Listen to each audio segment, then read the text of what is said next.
Hello, this is FearDragon coming at you with another StarCraft 2 netcast. Today we have an epic Terran versus Terran that I got sent, so we're going to go ahead and jump in and introduce the players. Spawn down here in the bottom right hand corner, giving out the GLHF as the red Terran player on Neoplanet S. It is going to be SCANanoClouD, representing team .SCA. And his opponent, spawn down here in the bottom left-hand corner, is the blue Terran player, currently a Grandmaster. Okay, Grandmaster level blue Terran player. It is going to be Leah, representing, I'm actually not too sure what team, L-summed. As far as I could tell, it's the only player actually in that clan. So I'm not too sure if they're just teamless or what, but they are a Grandmaster level Terran player, so going to be really interesting to see how they decide to play this out. Regardless, a Terran versus Terran on our hands. SCANanoClouD actually fairly close to GM level. Not actually too sure if he's actually in GM. I know that he has played on both North America and EU ladders and gotten to around GM MMR. So a bit curious, but oh my god, Leah actually going for the proxy 2 Rex. Oh wow, this could be actually devastating considering it looks like SCANanoClouD opening up with a gas first. He wants to go straight into a Reaper opening. Oh my god, this could be so devastating if SCANanoClouD does not end up scouting this out. This is going to be a very difficult hold, so we'll have to wait and see. Can he actually make this hold, as he's going to be in a lot of trouble. The barracks actually later for SCANanoClouD than the proxy 2 barracks of Leah. And Leia's going to be building this up. So what SCANanoClouD needs to actually have done is he needs to, as soon as he actually ends up scouting out these 2 bunkers, either needs to get up some bunker of his own somewhere, either, I think maybe at the top of his ramp would be the best choice. I think that might actually end up being the best choice. Or at least just defending his command center, making sure that they can't just be some kind of crazy run by. The SCV from Leah is going to be coming in, but this doesn't look like that odd of a time SCV, I don't believe, right now from Leah. Looks actually like it might have just come straight across the map. SCANanoClouD not actually going to be scouting until he gets that Reaper out. This could actually be very devastating because really he has no idea what's going on. He's going for a factory right now.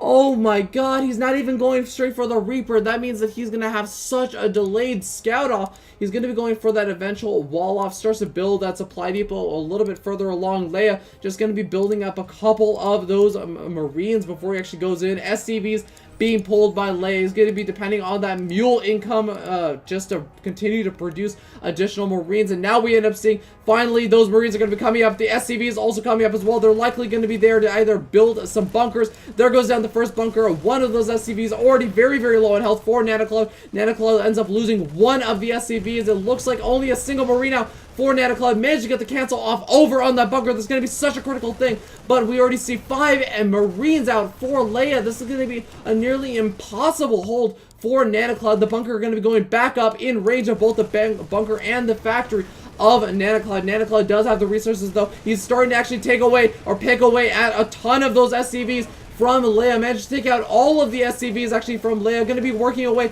on a lot of those Marines, and amazingly he managed to take out all of the Marines almost. Only a single Marine actually left over, but there is a Marine and a Hellion left over from SCANanoClouD. He's actually going to have taken out all of the units of Leah, and Leah only has a single Marine waiting over at the proxy 2 rocks. The bunker SCV building, the SCV building the bunker is going to be taken out as well. So it looks like he might actually hold this. If he can just take out this bunker and maybe just get a complete wall, he's going to be in an okay position. We can see 4 workers for SCANanoClouD though, in comparison to the 8 from Leah. Leah actually sending in additional SCVs, so it looks like he does not want to take this out into a macro game. He realizes with a factory out, he's going to have such a hard time defending against any kind of Hellion harassment. But it looks like the Hellions are actually greeting those SCVs. He's going to take out all 4 of those SCVs, bringing the SCV count in favor of SCANanoClouD. A handful of Marines going to try and deal with these Hellions, but the Hellions able to just really out micro Leah's Marines just by due to the fact that they can do some of that splash damage. They move much quicker, able to get out some of those pot shots. And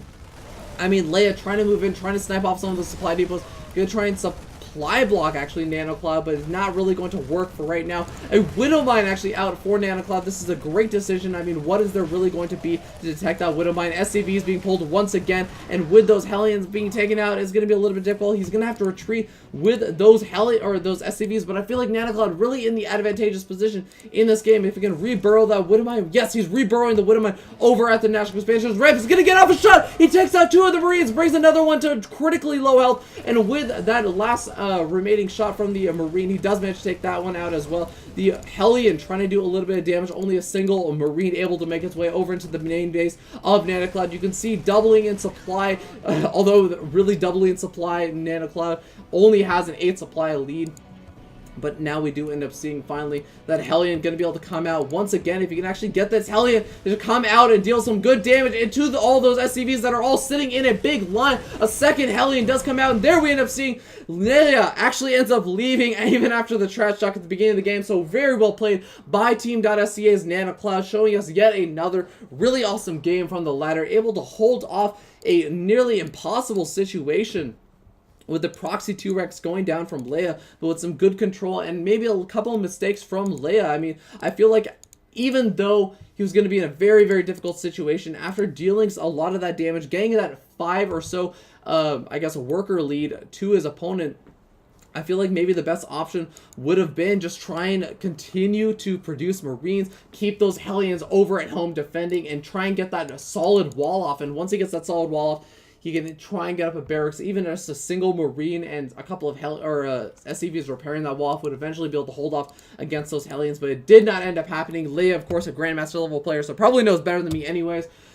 And NanoCloud able to take out that GM level Terran. So thank you guys so much for tuning in. This has been a little bit of a break from the EU Zotok Cup that I have been casting. We're going to be jumping into the other series of the semifinals in the next couple of days, probably tomorrow. So hopefully you guys enjoyed today's cast. A bit of a short one, but I have been a little bit busy. So I will see you guys next time. But please, if you enjoyed my commentary in any capacity whatsoever, please go ahead and like the video, subscribe, and whatnot. Also follow me on Twitch. That's over at twitch.tv/FearDragon64. Twitter, I also have twitter.com/FearDragon64. FearDragon64, pretty much the name of the game, as that's also my YouTube channel. And with that being said, thank you guys so much for tuning in. Oh, one last thing. If you have any replays that you want casted, such as this replay that NanoCloud ended up submitting me, you can send those over to FearDragon64@gmail.com. And, of course, you can also go ahead and submit any inquiries for show matches or events that you want casted to FearDragon64@gmail.com. Finally, for the last time, thank you guys so much for tuning in. I really appreciate that you guys decide to sit around and sit through all the plugs that I have to do and whatnot, but this has been Fear Dragon, and I will see you guys next time. Have a wonderful day. You guys are all beautiful.